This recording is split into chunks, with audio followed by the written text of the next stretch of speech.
Shalom, puji nama Tuhan jika saat ini kita masih diberi kesempatan untuk beribadah. Puji nama Tuhan. Bapak Ibu, pada siang hari ini, masih pagi, jam 9:30, saya memberikan tema tetap teguh walau terjepit. Bapak Ibu, banyak orang Kristen yang merasa kuat imannya di dalam perjalanan kehidupan iman mereka. Wah, aku kuat. Karena apa? Karena kondisi yang dialami baik-baik saja. Namun terkadang Allah menguji iman seseorang, baik itu melalui kenyamanan, kekayaan, juga masalah-masalah. Karena kenyamanan juga bisa membuat seseorang terbuai. Kekayaan, kesuksesan, keberhasilan dapat membuat seseorang menjadi sombong, tidak butuh Tuhan. Kita baca di dalam Ulangan pasal 8 ayat 7 sampai 14. Ulangan 8 ayat 7 sampai 14.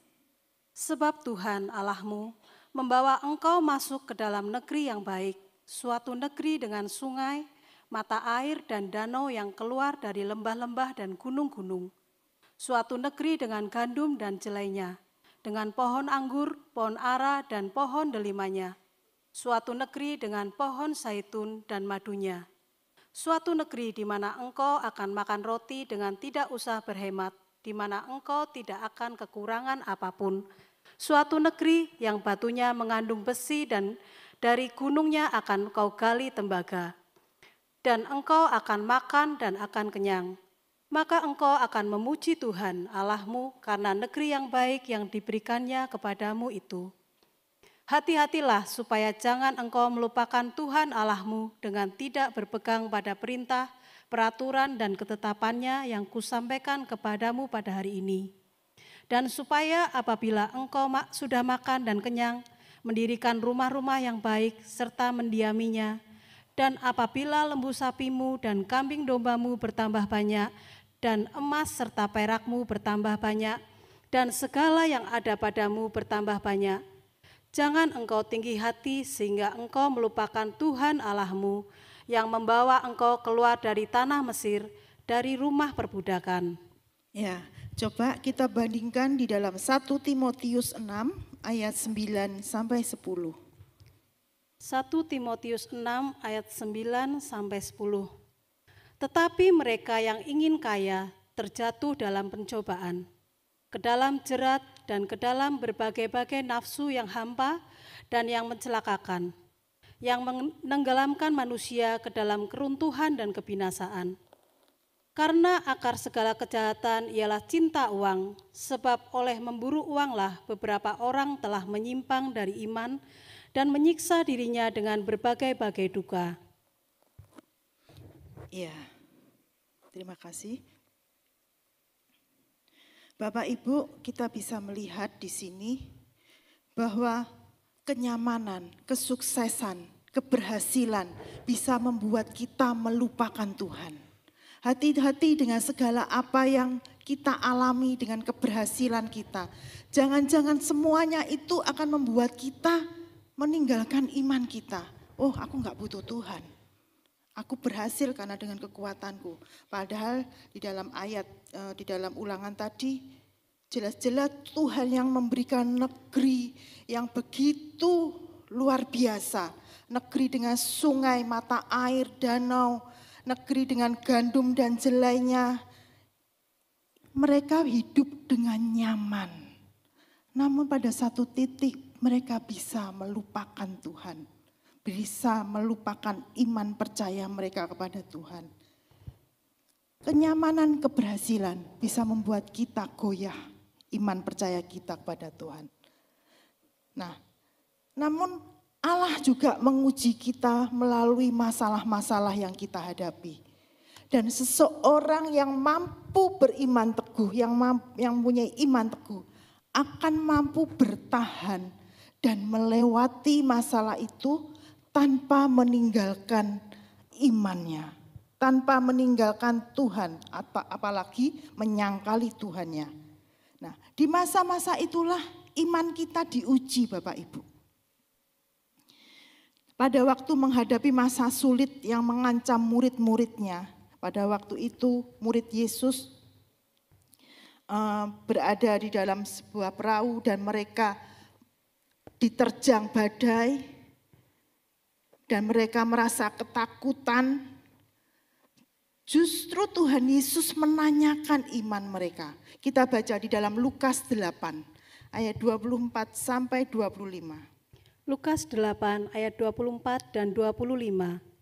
Maka datanglah murid-muridnya membangunkan dia, katanya, "Guru, guru, kita binasa." Ia pun bangun lalu menghardik angin dan air yang mengamuk itu. Dan angin dan air itu pun reda, dan danau itu menjadi teduh. Lalu katanya kepada mereka, "Di manakah kepercayaanmu?" Maka takutlah mereka dan heran. Lalu berkata seorang kepada yang lain, "Siapa gerangan orang ini, sehingga ia memberi perintah kepada angin dan air, dan mereka taat kepadanya?" Lihat Bapak Ibu, Tuhan saat keadaan murid-muridnya ketakutan dan mereka berseru kepada Tuhan, saat itu Tuhan dalam tanda kutip menegur mereka. Di manakah kepercayaanmu? Di dalam terjemahan King James Version dikatakan, "Where is your faith?" Di mana imanmu? Bapak Ibu, ketika kita percaya, beriman kepada Tuhan, kita akan bergantung sepenuhnya kepada Tuhan. Saat ini jika setiap kita ngomong kepada Tuhan dan kita mengadukan mungkin segala keluh kesah kita, mungkin saat ini Tuhan juga bertanya, di manakah imanmu? Ternyata enggak semudah itu untuk kita mempertahankan iman. Baik itu melalui keadaan yang sukses, berhasil, ataupun melalui masalah-masalah. Kita akan melihat contoh di Alkitab. Ada orang-orang yang tidak berkompromi dengan apapun terkait iman percaya mereka. Mereka begitu mempercayai Tuhan Allah mereka dengan segenap hati, dengan segenap apapun, bahkan kenyataan di depan mungkin yang harus mereka hadapi pun mereka tidak berkutik dengan hal itu. Kita akan baca agak panjang, tapi ini boleh menjadi kekuatan buat kita. Daniel 3 ayat 8 sampai 18. Daniel 3 ayat 8 sampai 18. Pada waktu itu juga tampillah beberapa orang Kasdim menuduh orang Yahudi. Berkatalah mereka kepada Raja Nebukadnezar, "Ya Raja, kekalah hidup tuanku. Tuanku Raja telah mengeluarkan titah bahwa setiap orang yang mendengar bunyi sangkakala, seruling, kecapi, rebab, gambus, serdam, dan berbagai-bagai jenis bunyi-bunyian harus sujud menyembah patung emas itu. Dan bahwa siapa yang tidak sujud menyembah akan dicampakkan ke dalam perapian yang menyala-nyala. Ada beberapa orang Yahudi yang kepada mereka telah tuanku berikan pemerintahan atas wilayah Babel, yakni Sadrah, Mesak, dan Abednego. Orang-orang ini tidak mengindahkan titah tuanku ya Raja. Mereka tidak memuja dewa tuanku dan tidak menyembah patung emas yang telah tuanku dirikan." Sesudah itu Nebukadnezar memerintahkan dalam marahnya dan geramnya untuk membawa Sadrah, Mesak, dan Abednego menghadap. Setelah orang-orang itu dibawa menghadap raja, berkatalah Nebukadnezar kepada mereka, "Apakah benar, hai Sadrah, Mesak, dan Abednego, bahwa kamu tidak memuja dewaku dan tidak menyembah patung emas yang kudirikan itu? Sekarang, jika kamu bersedia, demi kamu mendengar bunyi sangkakala, seruling, kecapi, rebab, gambus, serdam, dan berbagai-bagai jenis bunyi-bunyian, sujudlah menyembah patung yang kubuat itu. Tetapi jika kamu tidak menyembah, kamu akan dicampakkan seketika itu juga ke dalam perapian yang menyala-nyala. Dan dewa manakah yang dapat melepaskan kamu dari dalam tanganku?" Lalu Sadrak, Mesak, dan Abednego menjawab Raja Nebukadnezar, "Tidak ada gunanya kami memberi jawab kepada tuanku dalam hal ini.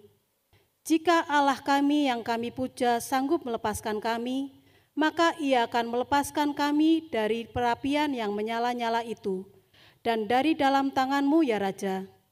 Tetapi seandainya tidak, hendaklah tuanku mengetahui, ya Raja, bahwa kami tidak akan memuja dewa tuanku dan tidak akan menyembah patung emas yang tuanku dirikan itu."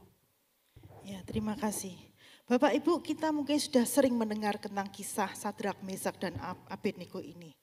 Kita melihat bagaimana Sadrak, Mesak, dan Abednego dengan iman dan kesetiaan mereka kepada Tuhan, mereka lebih rela masuk ke dalam dapur perapian yang dipanaskan 7 kali lebih panas daripada biasanya. Daripada mereka harus menyembah patung yang dibuat oleh Raja Nebukadnezar. Bapak Ibu, secara logika kalau mereka boleh melihat saat mereka diperhadapkan dengan suatu pilihan yang begitu begitu sangat besar di dalam kehidupan mereka. Nyawa sebagai taruhan mereka.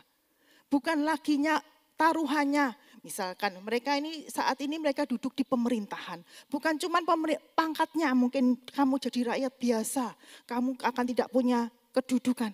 Bukan hanya itu Bapak Ibu yang menjadi dipertaruhkan. Bukan masalah kenyamanan yang sudah mereka dapatkan, tapi nyawa mereka yang dipertaruhkan di dalam kondisi ini. Dan bukan cuman itu, bukan cuman masalah kalau misalnya mati, oh kamu akan saya bunuh seperti itu sebentar pakai pedang mungkin. Ya, kelihatannya kalau pakai pedang mungkin enggak terlalu menyakitkan Bapak Ibu ya. Tapi mereka dibakar hidup-hidup dan panasnya dipanaskan 7 kali lipat. Lihat Bapak Ibu, apa yang mereka hadapi, pilihan yang mereka hadapi saat itu bukan pilihan yang remeh. Namun mereka dengan tetap setia dengan pilihan mereka. Bahkan bisa dinyatakan pernyataan Sadrak, Mesak, Abednego dalam satu ungkapan, setia sampai mati. Saat mereka diperhadapkan harus pada pilihan setia atau mati, mereka tetap memilih setia. Iman percaya Sadrak, Mesak, Abednego melebihi akal pertimbangan manusia.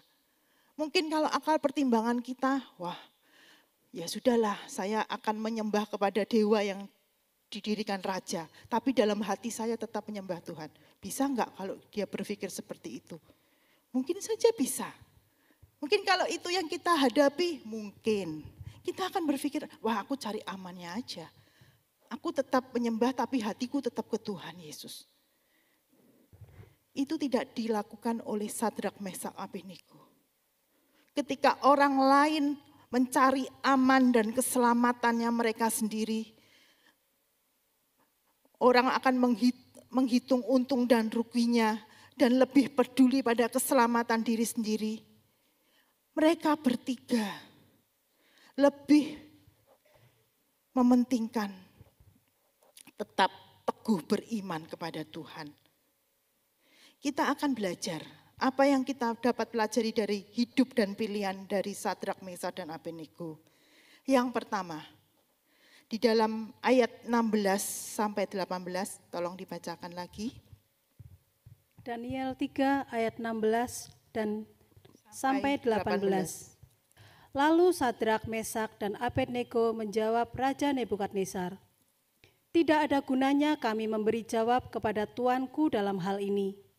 Jika Allah kami yang kami puja sanggup melepaskan kami, maka Ia akan melepaskan kami dari perapian yang menyala-nyala itu, dan dari dalam tangan-Mu ya Raja. Tetapi seandainya tidak, hendaklah Tuanku mengetahui ya Raja, bahwa kami tidak akan memuja dewa Tuanku dan tidak akan menyembah patung emas yang Tuanku dirikan itu. Ya, Bapak Ibu, saya berikan terjemahan lain dari ESV. Itu dikatakan, Your Majesty, if it be His will, our God whom we serve can deliver us from the blazing fire furnace, and He will deliver us from you. Yang mulia jika itu kehendaknya. Di dalam ayat yang ke-18, di dalam terjemahan kita, tetapi seandainya tidak. Di ayat-ayat 17. Jika Allah yang kami puja sanggup melepaskan kami, ini terjemahan kita. Kalau di terjemahan lain dikatakan yang mulia jika itu kehendaknya. Artinya apa? Mereka begitu memberikan penyerahan total kepada Tuhan. Dalam iman percaya mereka kepada Tuhan terkandung pengakuan terhadap kedaulatan Allah atas hidup mereka. Jadi mereka tidak berkata, jika Allah yang kami sembah mampu. Bukan itu yang sebenarnya terjemahan yang aslinya. Jika dikatakan, jika itu memang kehendaknya. Jika itu kehendak Tuhan. Iman percaya mereka sungguh mengakui kedaulatan Tuhan atas hidup mereka. Iman percaya mereka berdasarkan aku percaya penuh kepada Tuhan. Kalau Dia pasti sanggup melepaskan kami dari perapian menyala-nyala. Tapi mereka juga mengakui kedaulatan Tuhan sebagai Tuhan dan Raja. Dan seandainya Allah memilih untuk tidak melepaskan mereka pun, itu adalah hak kedaulatan dari Tuhan. Dan mereka tetap memilih setia. Ini yang menjadi pelajaran yang sangat penting untuk kita. Seringkali hidup kita lebih banyak menuntut. Tapi kita enggak mengakui kedaulatan Tuhan atas kehidupan kita. Kalaupun Tuhan mengizinkan itu terjadi dalam kehidupan kita, Tuhan pasti punya mau.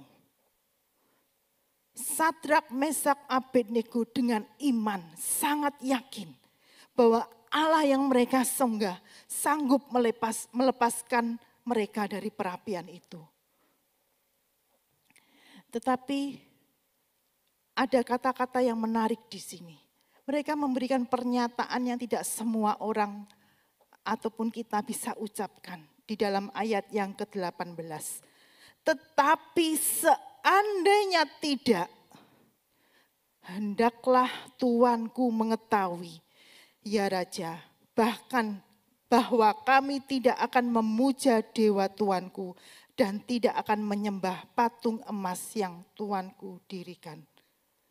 Bapak Ibu, bisakah kita saat ini jika diperhadapkan dengan hal-hal mungkin permasalahan dalam kehidupan kita yang mengancam nyawa kita, bisakah kita berkata seperti Sadrak, Mesak, Abednego, jika Tuhan enggak menolong, tetap iman percayaku hanya kepada Tuhan.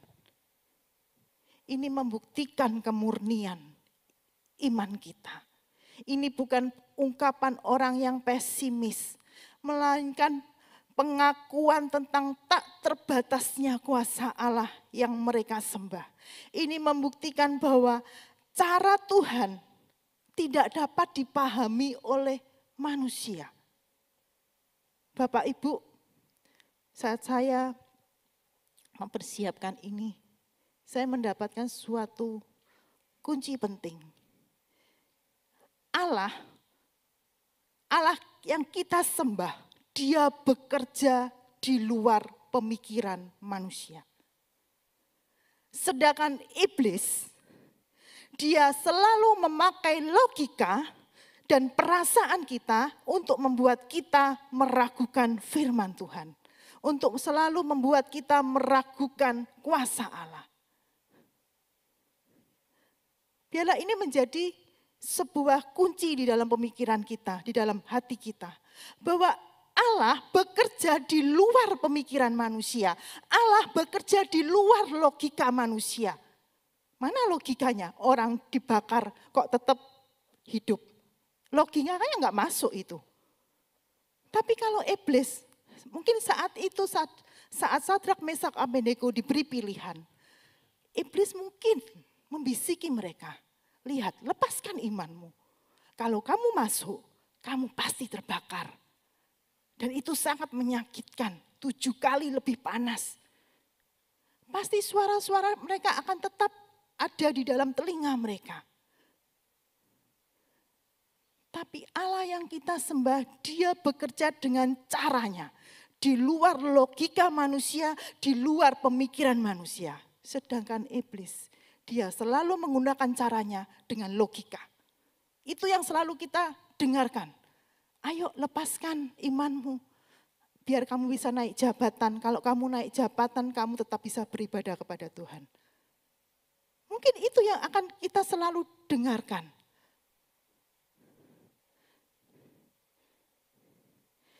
Bapak Ibu, apa yang mereka lakukan membuktikan bahwa ada yang lebih penting dari nyawa mereka, yakni hubungan mereka dengan Tuhan.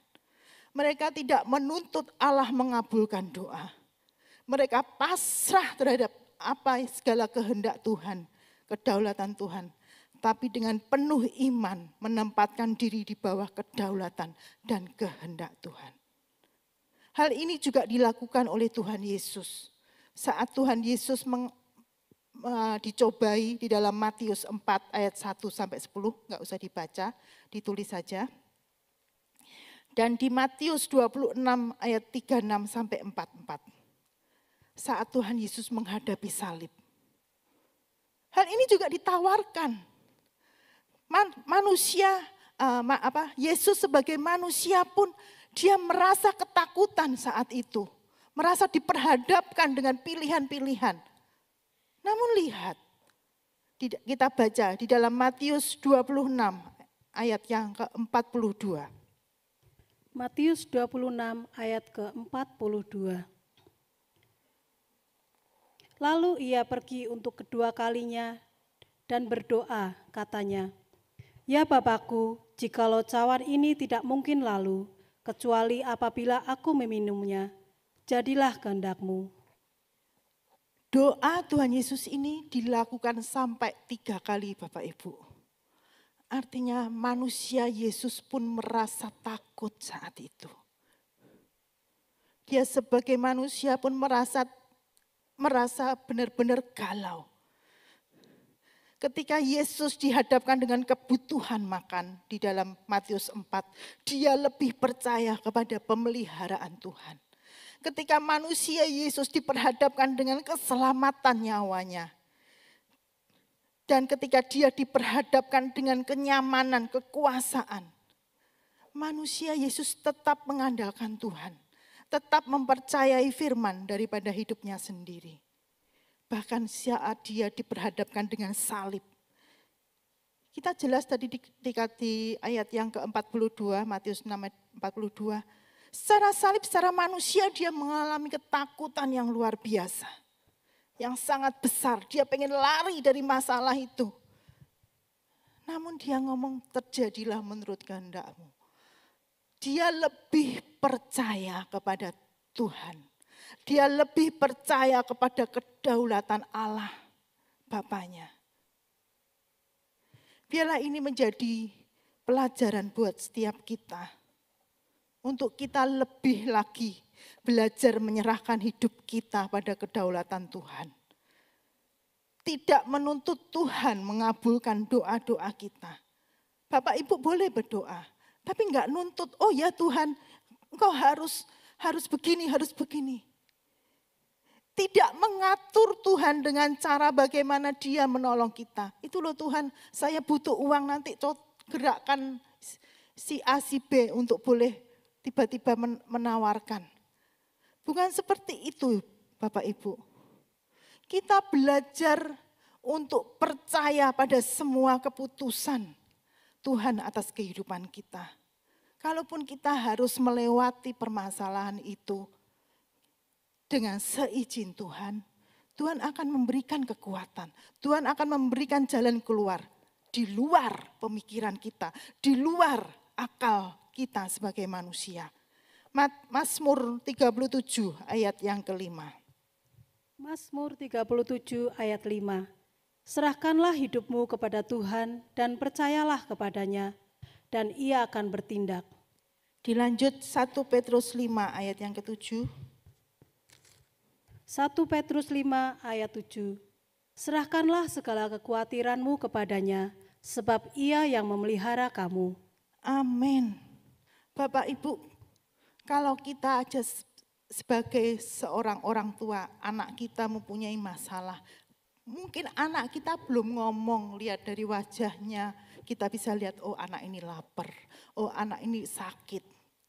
Enggak perlu dia ngomong, kita sebagai orang tua paham, mengerti dan menolong.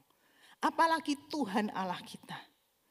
Dia yang menciptakan kita, dia yang bertanggung jawab atas kehidupan kita, dia yang memelihara hidup kita. Untuk itu enggak rugi Bapak Ibu jika kita mempertaruhkan hidup kita di dalam tangan Tuhan, di dalam kedaulatan Tuhan. Mari kita percaya sepenuhnya kepada Tuhan. Lakukan tetap di dalam relnya Tuhan. Jangan lepas dari relnya Tuhan. Jangan lepas dari jalurnya Tuhan. Supaya Tuhan yang akan mengatur hidup kita. Bahkan sebelum kita mendapat masalah, Tuhan sudah ada di depan untuk menjaga kita supaya kita tidak jatuh. Itulah cara kerja Tuhan. Dia memelihara di luar pemikiran kita. Yang kedua, apa yang dapat kita pelajari di dalam kisah Sadrak, Mesak, dan Abednego? Kita baca di dalam Daniel 3 ayat 23 sampai 25. Daniel 3 ayat 23 sampai 25. Tetapi ketika orang itu, yakni Sadrak, Mesak, dan Abednego, jatuh ke dalam perapian yang menyala-nyala itu dengan terikat. Kemudian terkejutlah Raja Nebukadnezar, lalu bangun dengan segera. Berkatalah ia kepada para menterinya, bukankah 3 orang yang telah kita campakkan dengan terikat ke dalam api itu? Jawab mereka kepada raja, benar ya Raja. Katanya, tetapi ada 4 orang kulihat berjalan-jalan dengan bebas di tengah-tengah api itu. Mereka tidak terluka dan yang keempat itu rupanya seperti anak dewa.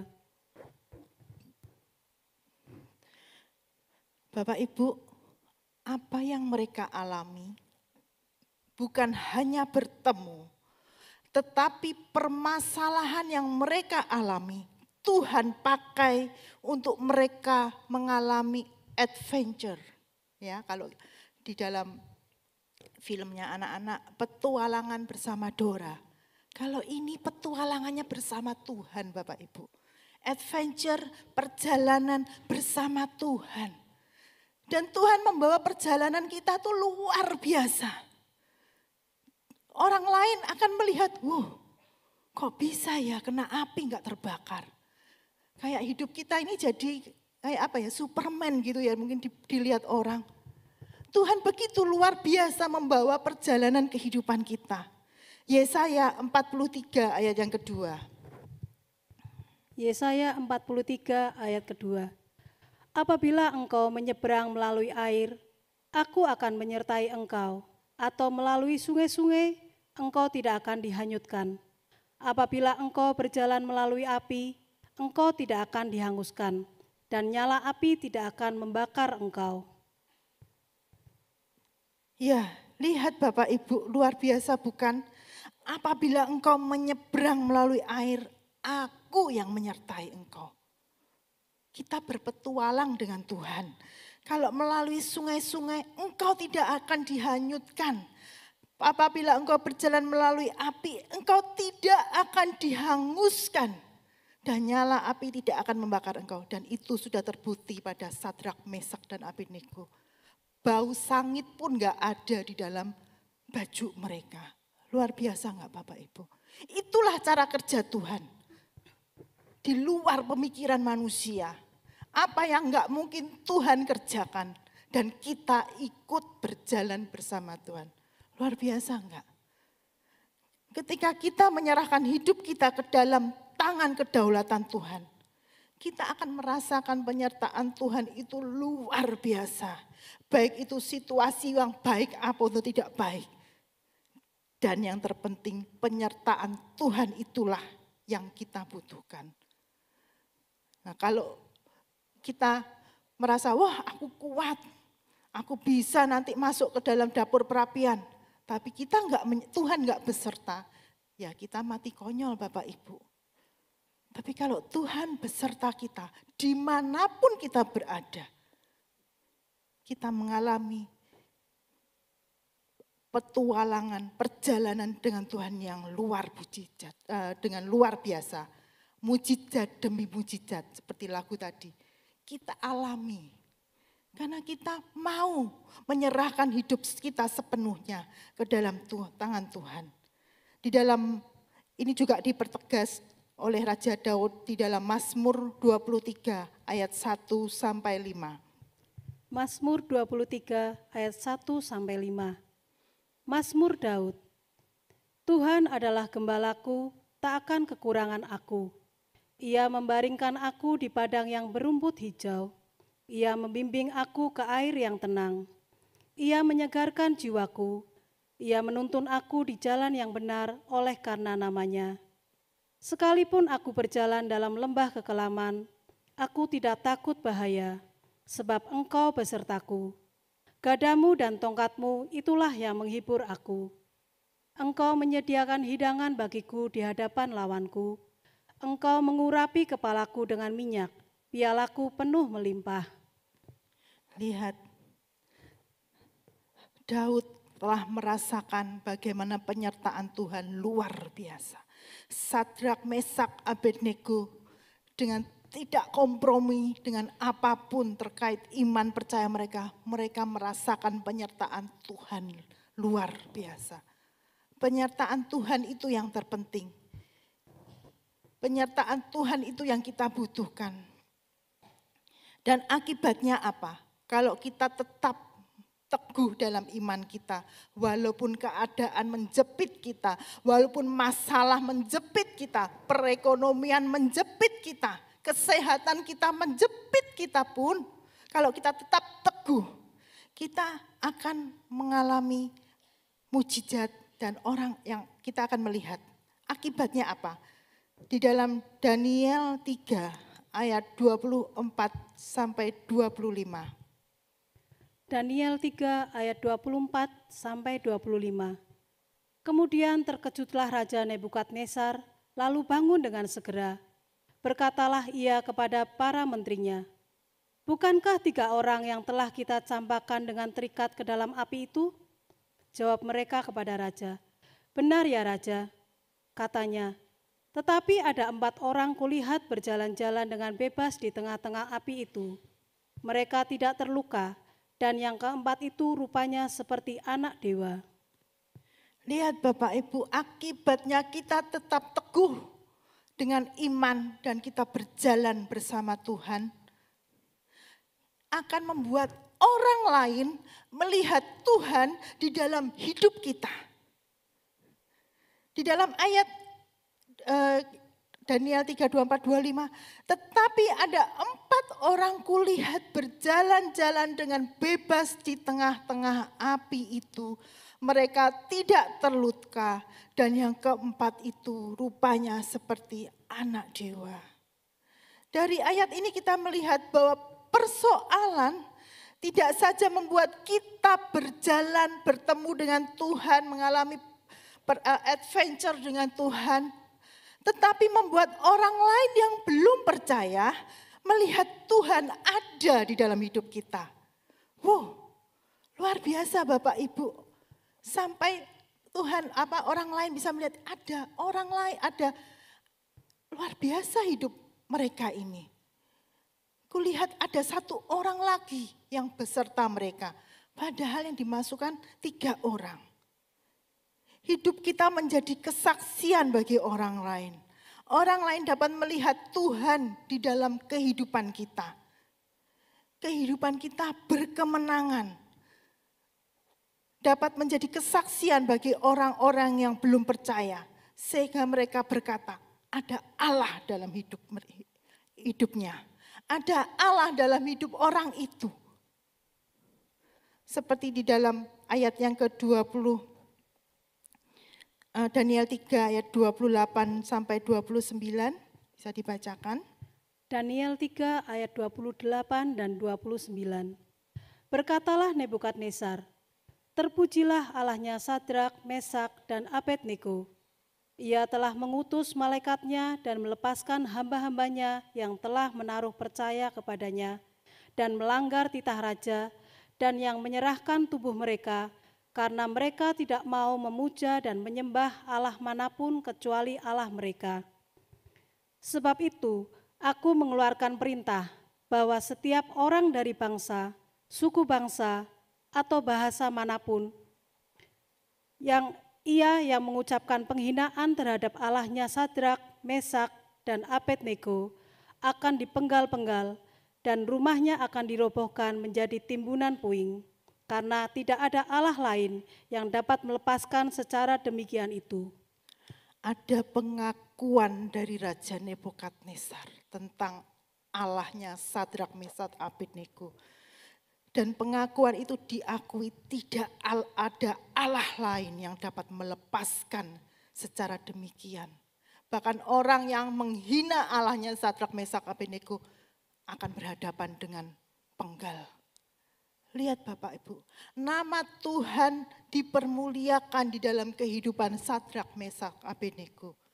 Bahkan nanti bisa dibaca juga di dalam Daniel 6, 27 dan 28 tentang kisah Daniel.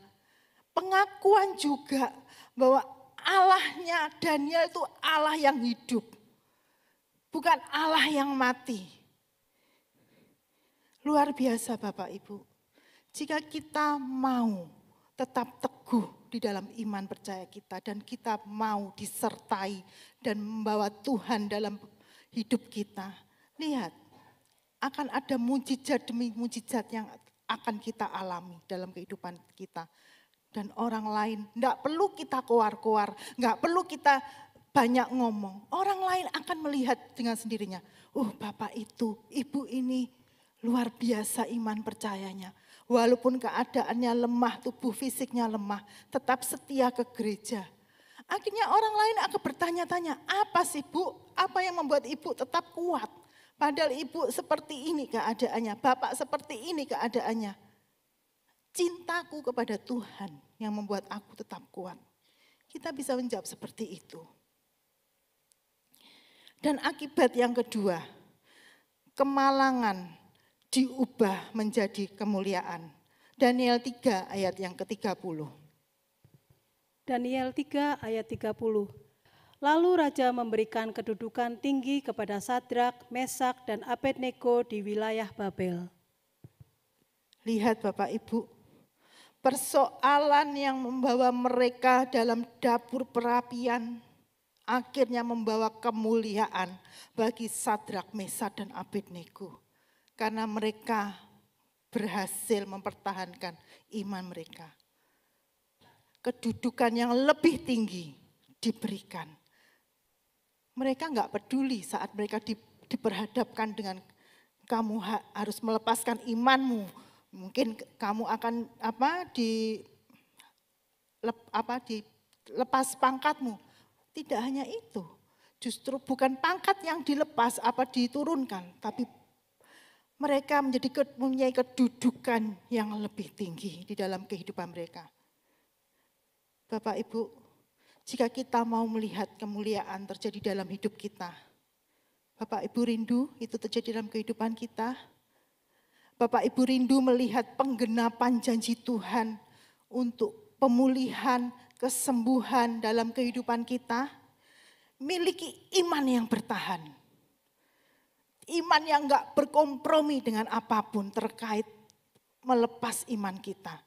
Iman yang bertahan walaupun Tuhan belum menolong atau menjawab doa kita. Iman yang bertahan sekalipun kita harus melewati berbagai macam api persoalan. Iman yang bertahan sekalipun kita mungkin disalah ngertikan oleh teman-teman kita, oleh sahabat kita. Iman yang bertahan sekalipun kita dianiaya oleh orang lain dalam kehidupan kita. Jika kita mengalami itu semua, teruslah punya iman yang teguh.